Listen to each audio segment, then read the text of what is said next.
get into this chapter 15. I got the new War on Drugs album. I love this band.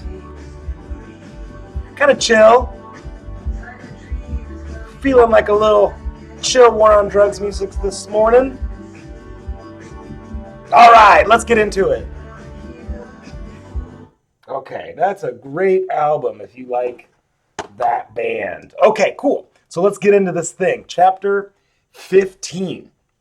Okay, so as a reminder from our CHEM 109 content, when we talk about acids and bases, are two of our central dogmas in chemistry and acid and base is the Arrhenius concept as well as the Bronsted-Lowry model. Okay, so in the Arrhenius concept, acid produce protons. Let's see, let me make that a little bit thicker. And so we remember a proton is H plus or even H3O plus. So hopefully you remember this hydronium ion, technically that's the more correct version of a proton. But we can also use this abbreviated version, just the H plus. Okay, and bases produce hydroxide ions. Okay, so this concept does a lot for us in helping us identify what's an acid and what's a base. But what I think is got to be more useful for us this semester is this Bronsted-Lowry concept here, where an acid is a proton donor and a base is a proton acceptor.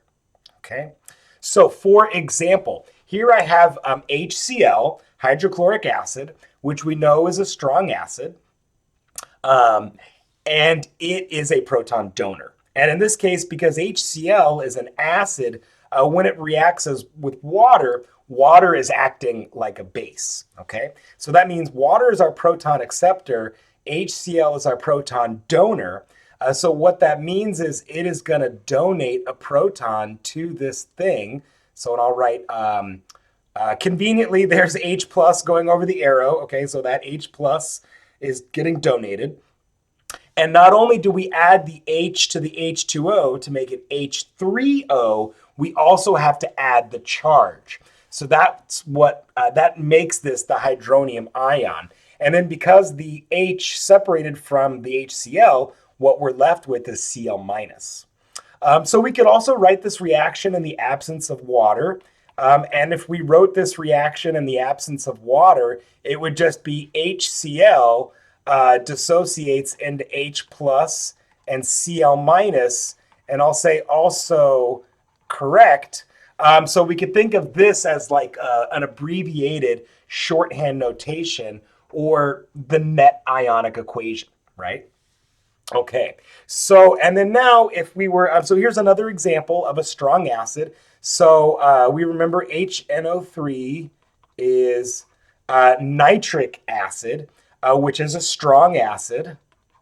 Okay, and for example, if we were to start with, let's say, 0.1 molar of nitric acid before ionization, after ionization, or really we should say after it's put into solution, right, it dissolves and dissociates completely into its ions. Okay, so you can see there's nothing left of the HNO3 and the nitrate. So remember, that's nitrate, becomes 0.1 molar, and the H3O plus becomes 0.1 molar.